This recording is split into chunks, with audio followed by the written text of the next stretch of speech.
belum bosan ya. Ya, semoga belum bosan dan semoga tidak bosan ya, karena hampir tiap hari laju kita ketemu ya. Ya, enggak apa-apa.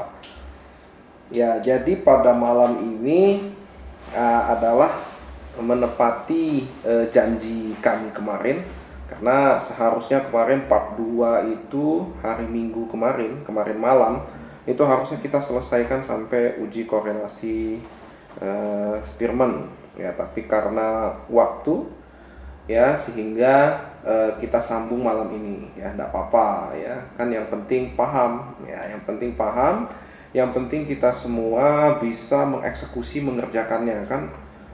Sayang sekali kalau habis sudah dapat pelatihan SPSS, begitu ketemu data bingung lagi. Nah, kan?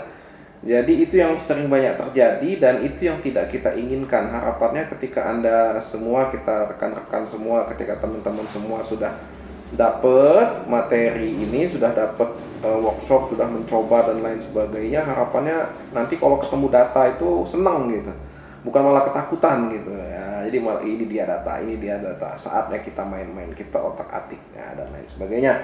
Kemarin sudah kita tentang chi-square, kemudian risk ya, menghitung risknya, risk value-nya, kemudian regresi logistik sudah, validity, reliability sudah. Maka malam ini kita akan menyambung sedikit materi, sepertiga materi yang kemarin, yaitu tentang uji korelasi. Ya, tentunya rekan-rekan semua mungkin sudah sering dengar gitu ya istilah uji korelasi. Bahkan kadang-kadang uji korelasi itu dijadikan judul ya. Korelasi ya, korelasi antara derajat nyeri dengan batuk, misalnya demikian. Jadi bahkan saking ternamanya, saking terkenalnya korelasi tersebut itu dijadikan nama ya, dijadikan sebuah nama judul ya. Nah, sesungguhnya apa uji korelasi?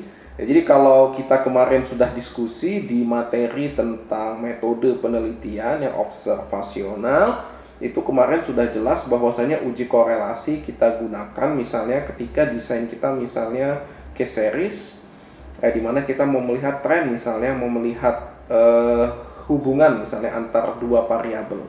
Ya, apakah variabel ini apabila ada peningkatan dari variabel A pasti diikuti peningkatan juga di variabel B, atau sebaliknya meningkat A tapi B menurun. Nah, apakah ada tren demikian? Nah, itu yang mau dilihat di uji korelasi. Jadi kalau teman-teman kadang-kadang bingung, jadi apa beda dok antara uji korelasi dengan yang hubungan-hubungan itulah gitu. Kan korelasi itu juga hubungan gitu lah. Entah bedanya apa antara korelasi dan hubungan. Jadi kalau hubungan ya, kalau hubungan itu yang kita uji kemarin pakai chi-square misalnya ya, yang kita uji nanti misalnya minggu ini ya, minggu ini hari Minggu nanti dengan independent t-test, misalnya dependent t-test, itu kan hubungan semua dia untuk menganalisis antar ya nilai ya, antar kelompok kayak gitu. Nah, lantas apa bedanya dengan uji korelasi itu?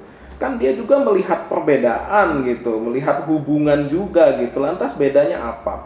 Tadi saya sudah sampaikan kuncinya, perbedaan mendasarnya adalah kalau uji korelasi itu dia melihat tren hubungan ya, tren hubungan.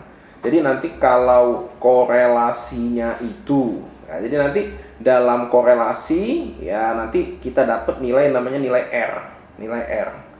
Ya, nilai R itu nanti bervariasi. Ya, nilai R itu nanti menyebar, range-nya itu antara 0 sampai 1. 0 itu artinya tidak ada korelasi sama sekali. 1 itu memiliki korelasi kuat, sangat kuat, hampir tidak mungkin ada yang korelasinya 1, kurang lebih demikian. Nah, nanti ada nilai di antara tengah-tengahnya ya. Jadi apabila nanti nilai R-nya antara lebih dari 0,75 berarti itu dibilang korelasi kuat. Apabila dia nanti antara 0,5 sampai 0,75 berarti dia ya, sedang. 0,5 sampai 0,25 lemah. Kurang dari 0,25 sangat lemah ya. Jadi demikian. Dan nanti korelasi itu ada positif, ataupun negatif, ada tandanya nanti positif atau negatif. Dimana itu nanti menunjukkan tren. Jadi kalau misalnya korelasinya itu positif, artinya peningkatan ataupun tren kenaikan yang terjadi pada variabel A akan diikuti juga dengan kenaikan atau tren kenaikan pada variabel B. Nah, itu artinya kalau positif. Kalau negatif hasilnya artinya nanti dia berlawanan trennya. Kenaikan pada variabel A akan berlawanan dengan variabel B. Jadi kalau yang A naik, B-nya akan turun dan seterusnya dan seterusnya. Di mana kepastian kekuatan itu ditentukan tadi dengan nilai R tadi. Semakin besar nilai R-nya, maka bisa dipastikan. Jadi kalau R-nya itu 0,8 misalnya, positif. Jadi kenaikan A hampir pasti, hampir pasti akan diikuti dengan kenaikan B. Ya, itu korelasi itu seperti itu dia. Jadi dia menilai hubungan. Ya, hubungan di mana yang dinilai satu adalah trennya itu mau positif atau negatif hubungannya. Yang kedua adalah kekuatannya. Tentunya berbeda dengan yang uji hubungan yang lain atau uji hipotesis yang lain seperti chi-square kemarin, di mana kita hanya melihat p-value. Apakah berbeda antara kelompok A dan kelompok B misalnya demikian. Hanya itu kan. Jadi ada perbedaan. Nah, kadang-kadang uji korelasi ini juga dipakai nanti untuk ya terutama kalau misalnya nanti pas eksperimental biasanya ya. Jadi nanti mau melihat hubungan antar variabel misalnya. Nah, jadi misalnya apakah peningkatan ekspresi protein tertentu misalnya, protein TNF alpha misalnya pasti diikuti dengan peningkatan interleukin 6 misalnya demikian. Atau apakah promosi ya, kegencaran promosi akan diikuti dengan peningkatan penjualan misalnya demikian. Nah, itu juga bisa digunakan uji korelasi di sana. Jadi uji korelasi itu dia bisa digunakan di berbagai metode riset, baik itu observasional ataupun eksperimental. Nah, jadi itu sekilas ya yang menjadi preambul, yang menjadi pengantar bagi teman-teman tentang uji korelasi. Karena memang uji korelasi ini dia unik, dia spesial gitu. Tapi kadang-kadang banyak yang salah kaprah dengan uji korelasi gitu loh. Desainnya cross seksional, tapi ujinya korelasi. Nah, ini membingungkan gitu. Bukan nggak boleh uji korelasi pada cross seksional, boleh. Tapi uji wajibnya kadang-kadang tidak dikerjakan. Uji wajibnya misalnya chi-square, nah itu tidak dikerjakan. Menghitung nilai risk value-nya tidak dikerjakan, malah korelasinya yang dikerjakan. Nah, ini yang kadang-kadang membuat metode penelitian itu analisisnya akhirnya membingungkan gitu. Nah, ini yang biasanya nanti akan berpotensi untuk di-reject oleh apabila nanti mau publikasi ke jurnal-jurnal yang agak-agak ternama ya. Oke, kita lanjut ya. Saya harapkan ini sudah semakin banyak yang bergabung ya. Udah berapa ya? 30. Oh, masih sama ya? Oh, belum nambah. Wah, saya ini sudah nambah. Masih sama ya. Ya, silakan saya izin ya, izin present screen. Pikir udah jadi 100 tadi. Nah, atau masih segitulah ya. Oke. Sebentar, mana SPSS saya? Ini SPSS saya sudah saya buka ya. Habis kalau nunggu mau bukanya lama ya. Jadi saya buka duluan. Ya, bukanya seperti kemarin. Masa udah lupa bukanya ya. Tinggal menuju ke desktop masing-masing. Nah, tinggal diklik-klik. Nah, jadi ini sengaja nih saya cepat di malam ini gitu. Karena kalau nanti minggu depan lagi udah lupa nanti ya. Nanti udah lupa, udah nggak seru lagi kan. Nah, jadi enak kita malam ini saja biar langsung ya, biar masih segar, masih ingat ya. Jadi tinggal klik di sini maka nanti akan muncul seperti ini ya. Pakai yang kemarin saja ya, data yang kemarin masih pada disimpan enggak, yang kemarin malam kita ya. Semoga masih disimpan ya, semoga masih disimpan. Ini kan data semalam ini rasanya ya. Ini data semalam ya. Ada rokok gula, garam, olahraga, hipertensi. Seperti biasa, buat dulu variabel view.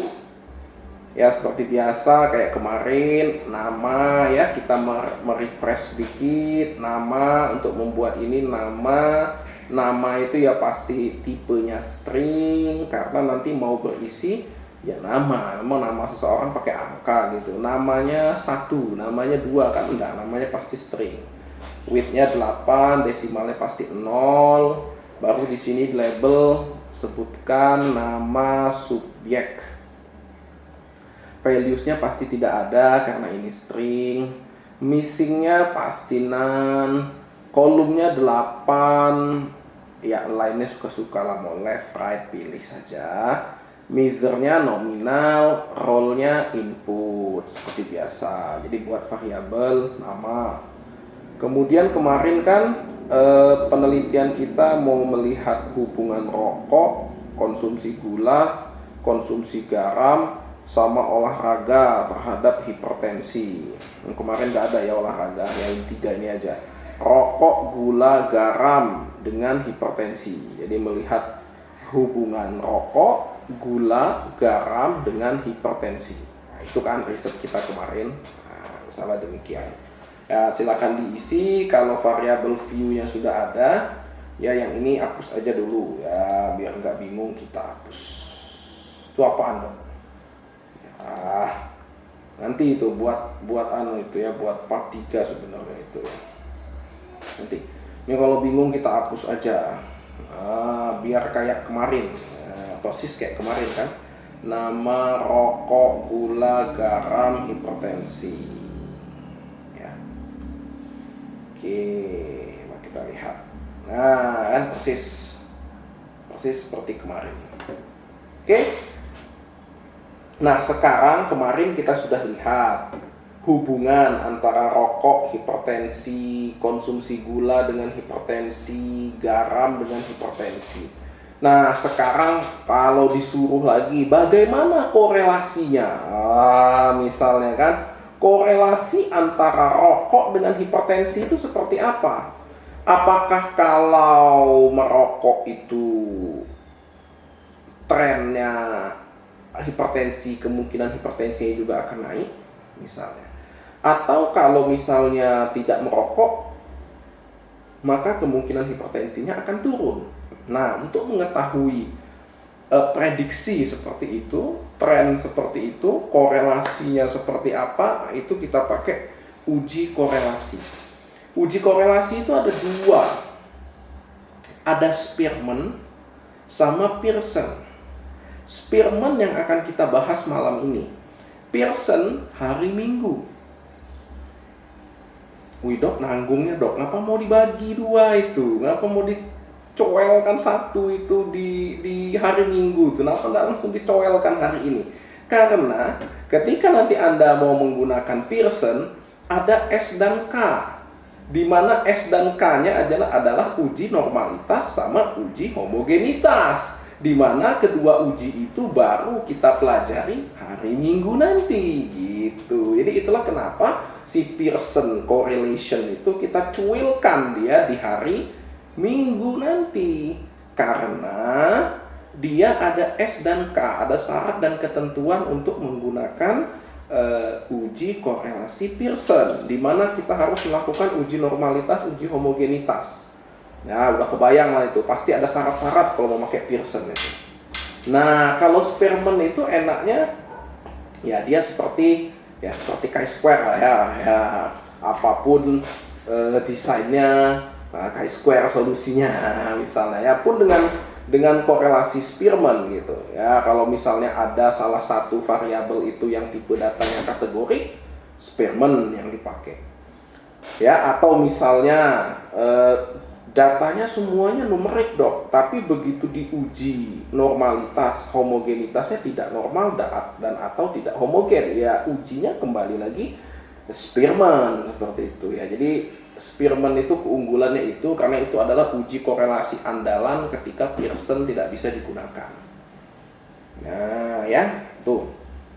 Kalau datanya sudah siap semua belum? Silakan dimasukkan. Nah, kalau mau ngikuti ini boleh, ada 40 ya, banyak juga. Kalau mau ikuti ini boleh, kalau mau buat masing-masing ya juga boleh, tidak apa-apa ya. Tapi ininya tetap ya, rokok, gula, garam, hipertensi.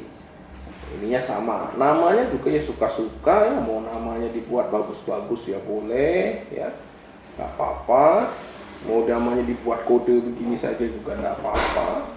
Yang penting ada isinya gitu. Oke ya. Kalau sudah kita lanjut ya. Ya, saya harapkan semoga semua sudah mengisi.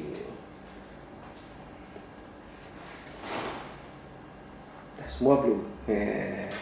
Udah bergabung semua belum? Wah, bertambah ya, jadi 42 ya, alhamdulillah ya.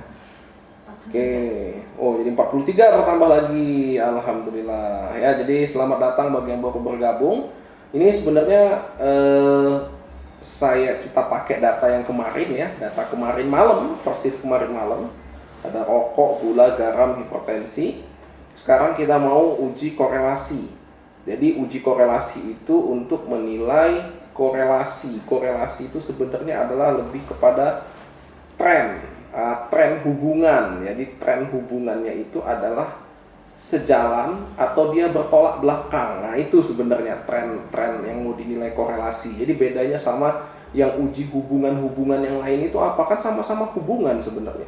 Korelasi itu juga hubungan sebenarnya. Tapi apa bedanya? Korelasi itu tren. Ya, tren hubungan. Ya, tren hubungannya itu sejalan atau dia bertolak belakang. Dan apakah hubungannya itu kuat atau hubungannya itu longgar. Nah, seperti itu korelasi. Korelasi yang bisa menjawab hubungan seperti apa. Ya, tapi kalau yang chi-square ya, yang uji-uji hipotesis itu dia hanya melihat ada beda atau tidak antar kelompok. Jadi itu ya, itu perbedaan prinsipnya. Nah, sekarang kita mau mencari korelasi. Nah, mencari korelasi. Oke. Korelasi itu seperti biasa di-analyze. Semoga sudah semua ini ya, buat ini ya, di-analyze. Kemudian di-correlate. Nih, ada kan sudah ada. Kalau ini enak, udah jelas dia. Ini kalau dicari satu-satu mana ya korelasi. Ya, inilah kira-kira correlate. Jadi udah lebih jelas dia dibanding kemarin kan chi-square tuh di dalam bener, nggak kelihatan. Tapi kalau korelasi enak dia sudah di luar. Ini dia correlate. Correlate pilih yang bivariat. Klik. Nah, reset. Nah, kalau nggak mau reset. Nah, tampilannya akan seperti ini kalau kita pertama kali buka. Ya, akan seperti ini. Lihat ya, tampilannya akan seperti ini. Oh, nama nggak masuk dok di sini. Iya, karena nama nggak bisa dikorelasikan, string tipe datanya. Ya kan, beda dengan yang lain ini. 4 ini kan tipe datanya semuanya numerik kan tadi. Nah, di variabel. Ini kenapa nama tidak masuk ke box stock ini, namanya box stock box. Ya sudah, kita sekarang mau mengkorelasikan siapa? Ya, misalnya sekarang kita mau lihat dulu antara merokok dengan hipertensi misalnya. Atau semuanya lah kita mau lihat misalnya ya. Udah semuanya lah dok ya, ayo masuki semua. Masuk. Nah, kemudian dia tanya, mau pakai Pearson atau mau pakai Spearman, kata dia. Ya, Pearson atau Spearman. Tampilan default daripada program SPSS pasti dia memilihkan Pearson. Ya kan, jadi kalau kita nggak ngerti tadi kapan pakai Pearson, kapan pakai Spearman, ya udah klik aja Abrejo lah pokoknya. Yang penting ini sudah bisa oke, klik. Ya pokoknya yang penting ini sudah bisa klik. Nah, misalnya kayak gitu ya. Enggak bisa demikian karena SPSS itu emang sangat baik dia, tapi benar apa salah itu urusan yang lain. SPSS enggak peduli. Ya, jadi ini ya. Pertama kita pilih Spearman. Kenapa kita pilih Spearman? Karena awas nih. Ini hilangkan contang yang di sini. Jangan nanti nyontang ini lupa hilangkan yang ini ya. Kenapa kita pilih Spearman? Ya karena ini tipe datanya adalah data kategorik. Semua yang kita adu ini semuanya tipenya adalah tipe kategorik. Ya sudah, kalau begitu ceritanya pasti uji kita pakai Spearman. Nah, tapi kalau misalnya S dan K untuk Pearson terpenuhi, baru kita pilih Pearson. Apa S dan K-nya? Tunggu hari Minggu ya. Hari Minggu nanti. Nah, kemudian dia nanya, uji hipotesis kita itu two tail atau one tail? Nah, ini kan kelanjutan yang kemarin. Semuanya ya dok hampir nanya two tail, one tail itu. Iya, karena itu penting dalam uji statistik. Two tail atau one tail, ekornya ada dua apa ekornya ada satu? Kemarin sudah kita jelaskan apa itu one tail, two tail. Kita misalkan kita two tail, kita nggak tahu nih hipotesis kita pokoknya hanya berhubungan, tidak berhubungan.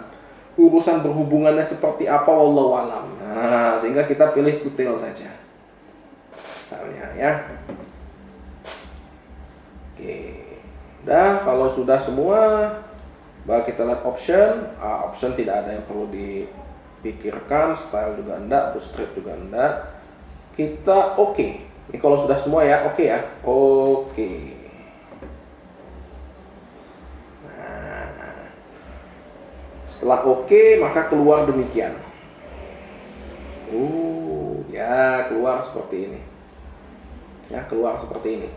Ini macam mana ini dok? Bacanya gimana ini dok? Kira-kira dok? Ya bacanya demikian.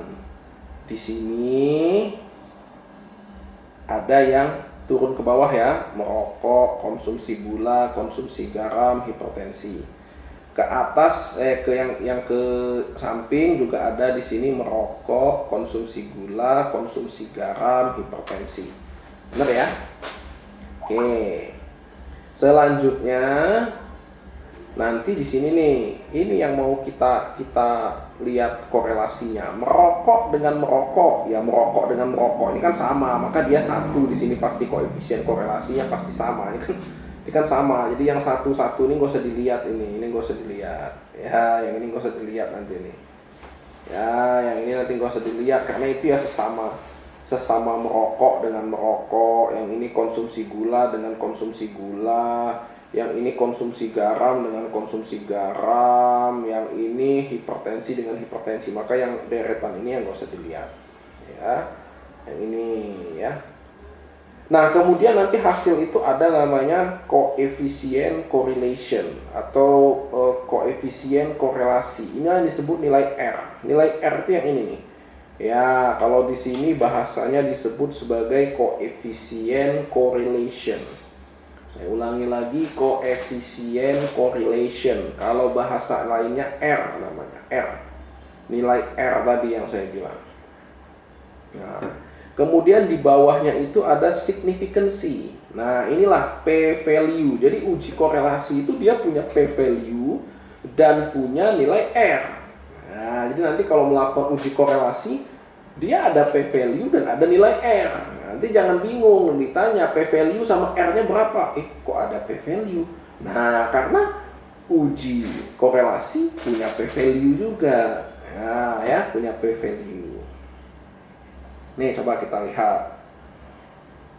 Merokok dengan merokok ya enggak lah ya, karena ini kan sama. Sekarang merokok dengan konsumsi gula, merokok dengan konsumsi gula, nilai R-nya